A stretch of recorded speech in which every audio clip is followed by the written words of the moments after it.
Insurance. Many things are called insurance, but not all of those things are in fact insurance. After first dealing with the principles on which insurance has operated for centuries, we can then see the difference between insurance and various other programs which have arisen in more recent times and have been called insurance in political rhetoric. Insurance in the marketplace. Like commodity speculators, insurance companies deal with inherent and inescapable risks. Insurance both transfers and reduces those risks. In exchange for the premium paid by its policyholder, the insurance company assumes the risk of compensating for losses caused by automobile accidents, houses catching fire, earthquakes, hurricanes, and numerous other misfortunes that befall human beings. There are nearly 36,000 insurance carriers in the United States alone. In addition to transferring risks, an insurance company seeks to reduce them. For example, it charges lower prices to safe drivers and refuses to insure some homes until brush and other flammable materials near a house are removed. People working in hazardous occupations are charged higher premiums. In a variety of ways, insurance companies segment the population and charge different prices to people with different risks.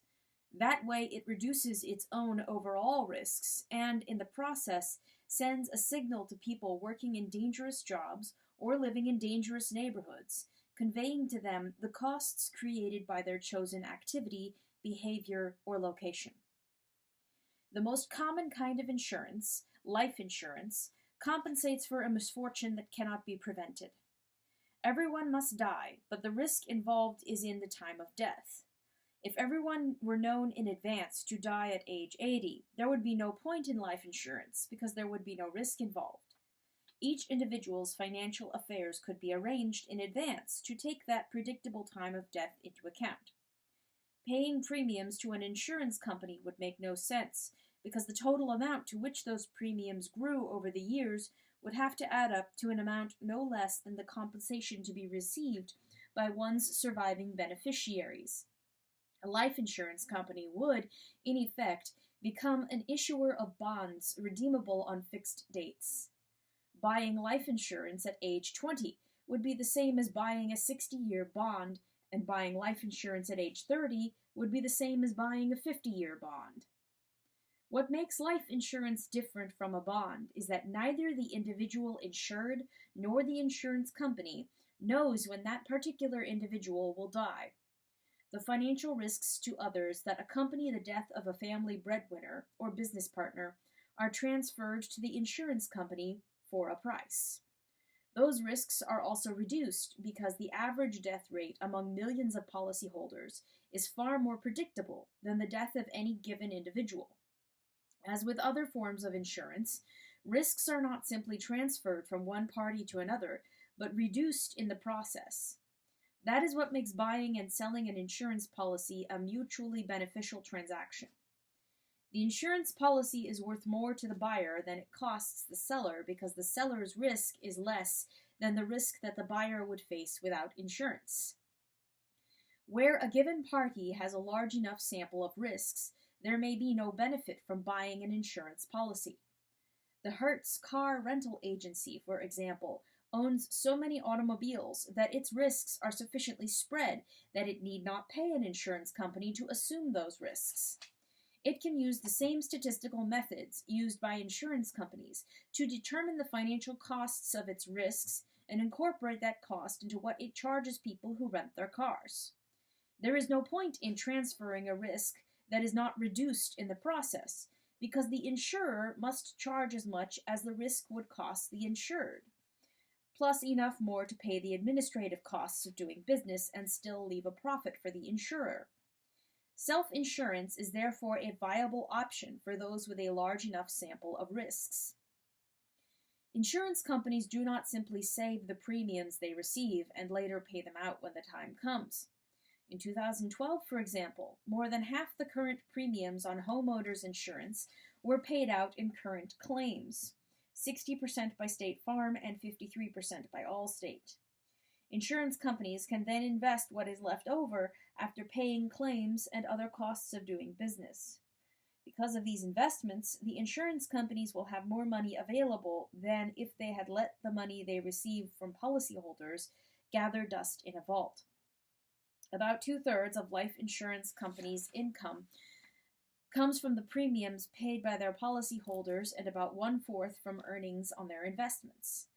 Obviously, the money invested has to be put into relatively safe investments, government securities and conservative real estate loans, for example, rather than commodity speculation.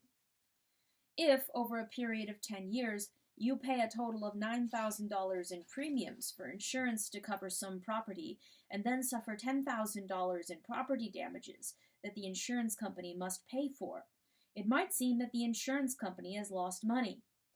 If, however, your $9,000 in premium payments have been invested and have grown to $12,000 by the time you require reimbursement for property damage, then the insurance company has come out $2,000 ahead. According to The Economist magazine, premiums alone are rarely enough to cover claims and expenses. And in the United States, this has been true of property/casualty insurers for the past 25 years. In 2004, automobile and property insurers in the United States made a profit from the actual insurance underwriting itself for the first time since 1978. While it might seem that an insurance company could just keep the profit from its investments for itself, in reality, competition forces the price of insurance down, as it forces other prices down to a level that will cover costs and provide a rate of return sufficient to compensate investors without attracting additional competing investment. In an economy where investors are always on the lookout for higher profits, an inflated rate of profit in the insurance industry would tend to cause new insurance companies to be created in order to share in this bonanza. There are already many competitors in the insurance industry, none of them dominant. Among American property and casualty insurance companies in 2010, the 4 largest, put together, collected just 28% of the premiums, while the next 46 largest insurance companies collected 52%. The role of competition in forcing prices and profits into line can be seen in the decline of the price of term life insurance, after an internet website began to list all the insurance companies providing this service and their respective prices. Other changes in circumstances are also reflected in changing prices as a result of competition. For example, when the large baby boomer generation became middle-aged, their declining automobile accident rates as they moved into the safest age brackets were reflected in the ending of the sharply rising automobile insurance rates in previous years. Crackdowns on automobile insurance frauds also helped. With insurance, as with advertising, the costs paid do not simply add to the price of products sold by a business that is insured. With advertising, as noted in Chapter 6, the increased sales that it produces can allow a business and its customers to benefit from economies of scale that produce lower prices. In the case of insurance, the risk that it insures against would have to be covered in the price of the product sold if there were no insurance. Since the whole point of buying insurance is to reduce risk, the cost of the insurance has to be less than the cost of the uninsured risk. Therefore, the cost of producing the insured product is less than the cost of producing the product without insurance, so that the price tends to be lower than it would be if the risk had to be guarded against by charging higher prices. Moral hazard and adverse selection. While insurance generally reduces risks as it transfers them, there are also risks created by the insurance itself. Someone who is insured may then engage in more risky behavior than if he or she was not insured. An insured motorist may park a car in a neighborhood where the risk for theft or vandalism would be too great to risk parking an uninsured vehicle. Jewelry that is insured may not be as carefully kept under lock and key as if it were uninsured. Such increased risk as a behavior of having insurance is known as moral hazard. Such changes in behavior, as a result of having insurance, make it more difficult to calculate the right premium to charge. If 1 out of every 10,000 automobiles suffers $1,000 worth of damage from vandalism annually, then it might seem as if charging each of the 10,000 motorists 10 cents more to cover damage from vandalism would be sufficient. However, if insured motorists become sufficiently careless that 1 out of every 5,000 cars now suffers the same damage from vandalism, then the premium would need to be twice as large to cover the costs. In other words, statistics showing how motorists currently behave and what damages they currently incur may underestimate what damages they will incur after they are insured. That is what makes moral hazard a hazard to the insurance companies and a source of higher premiums to those who buy insurance. For similar reasons, knowing what percentage of the population comes down with a given illness can also be misleading as to how much it would cost to sell insurance to pay for treatment of that illness. If 1 out of every 100,000 people comes down with disease X, and the average cost of treating that disease is $10,000, it might seem that adding insurance coverage for disease X to a policy would cost the insurance company only an additional 10 cents per policy. But what if some people are more likely to get that disease than others, and those people know it? What if people who work in and around water are more likely to come down with this disease than people who work in dry, air-conditioned offices? Then fishermen, lifeguards, and sailors are more likely to buy this insurance coverage than are secretaries, executives, or computer programmers. People living in Hawaii would be more likely to buy insurance coverage for this disease than people living in Arizona. This is known as adverse selection, because statistics on the incidence of disease X in the population at large may seriously underestimate its incidence among the kinds of people who are likely to buy insurance coverage for a disease that is more likely to strike people living or working near water. Although determining costs and probabilities for various kinds of insurance involve complex statistical calculations of risk, this can never be reduced to a pure science because of such unpredictable things as changes in behavior caused by the insurance itself, as well as differences among people who choose or do not choose to be insured against a given risk. Government regulation.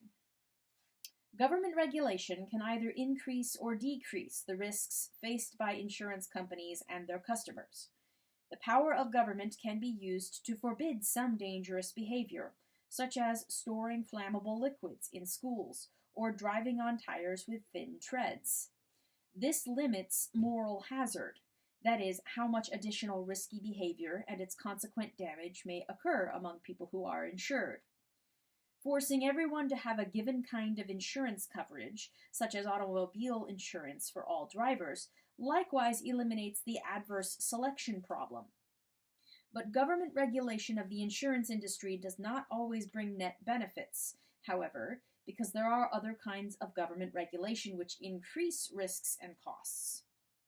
During the Great Depression of the 1930s, for example, the federal government forced all banks to buy insurance that would reimburse depositors if their bank went bankrupt.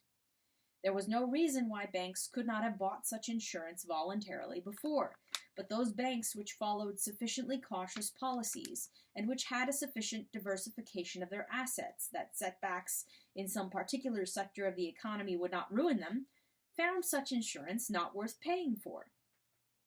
Despite the thousands of banks that went out of business during the Great Depression, the vast majority of these were small banks with no branch offices. That is, their loans and their depositors were typically from a given geographic location, so that their risks were concentrated rather than diversified. None of the largest and most diversified banks failed. Forcing all banks and savings and loan associations to have deposit insurance eliminated the problem of adverse selection, but it increased the problem of moral hazard. That is, insured financial institutions could attract depositors who no longer worried about whether those institutions' policies were prudent or reckless, because deposits were insured up to a given amount, even if the bank or savings and loan association went bankrupt. In other words, Those who managed these institutions no longer had to worry about depositors pulling their money out when the management made risky investments. The net result was more risky behavior, moral hazard, which led to losses of more than $500 billion by Savings and Loan Association during the 80s. Government regulation can also adversely affect insurance companies and their customers when insurance principles conflict with political principles. For example, arguments are often made and laws passed accordingly that it is unfair that a safe young driver is charged a higher premium because other young drivers have higher accident rates. Footnote. Although fatality rates from motor vehicle deaths are highest for drivers 20 to 24 years of age, the declining fatality rates end from 55 to 59 years of age, and then rise again with drivers aged 80 to 84 having fatality rates from motor vehicle deaths being similar to drivers aged 16 to 19. From the Insurance Information Institute, 2012 Insurance Fact Book. End footnote. So backing up a minute. For example, arguments are often made, and laws passed accordingly, that it is unfair that a safe young driver is charged a higher premium because other young drivers have higher accident rates, or that young male drivers are charged more than female drivers the same age for similar reasons, or that people with similar driving records are charged different premiums according to where they live. A city attorney in Oakland, California, called a press conference in which he asked, "Why should a young man in the Fruitvale pay 30% more for insurance than someone living in another community? How can this be fair?" he demanded. Implicit in such political arguments is the notion that it is wrong for people to be penalized for things that are not their fault. But insurance is about risk, not fault. And risks are greater when you live where your car is more likely to be stolen, vandalized, or wrecked in a collision with local drag racers. Fraudulent insurance claims also differ from one location to another, with insurance premiums being higher in places where such fraud is more prevalent. Thus, the same insurance coverage for the same car can vary from city to city, and even from one part of the city to another. The same automobile insurance coverage that costs $5,162 in Detroit costs $3,225 in Los Angeles and $948 in Green Bay. The same insurance coverage for the same car costs more in Brooklyn than in Manhattan because Brooklyn has been one of the hot spots for insurance fraud. These are all risks that differ from one place to another with a given driver. Forcing insurance companies to charge the same premiums to groups of people with different risks means that premiums must rise overall, with safer groups subsidizing those who are either more dangerous in themselves or who live where they are vulnerable to more dangerous other people or where insurance fraud rings operate. In the case of automobile insurance, this also means that more unsafe drivers can afford to be on the road, so that their victims pay the highest and most unnecessary price of all in injuries and deaths. Concern for politically defined fairness over risk also led to a 95-0 vote in the United States Senate in 2003 for a bill banning insurance companies from discriminating against people whose genetic tests showed them to have a higher risk of certain diseases. It is certainly not these people's fault that their genes happen to be what they are, but insurance premiums are based on risk, not fault. Laws forbidding risks to be reflected in insurance premiums and coverage mean that premiums in general must rise, not only to cover higher uncertainties when knowledge of certain risks is banned, but also to cover the cost of increased litigation from policyholders who claim discrimination, whether or not such claims turn out to be true. Such political thinking is not peculiar to the United States. Charging different premiums by sex is banned in France, and efforts have been made to extend this ban to other countries in the European Union. In a free market, premiums paid for insurance or annuities would reflect the fact that men have more car accidents and women live longer. Therefore, men would pay more for car insurance and life insurance in general, while women would pay more for an annuity providing the same annual income as an annuity for men, since that amount would usually have to be paid for more years for a woman. Unisex insurance and annuities would cost more total money than insuring the sexes separately and charging them different amounts for given insurance or annuities. That is because, with one sex subsidizing the other, an insurance company's profit and loss situation would be very different if more women than expected bought annuities or more men than expected bought life insurance. Since those who buy insurance or annuities choose which companies to buy from, no given company can know in advance how many men or women will buy their insurance or annuities, even though their own profit or loss depends on which sex buys what. In other words, there would be more financial risk to selling unisex insurance policies and annuities, and this additional risk would have to be covered by charging higher prices for both products.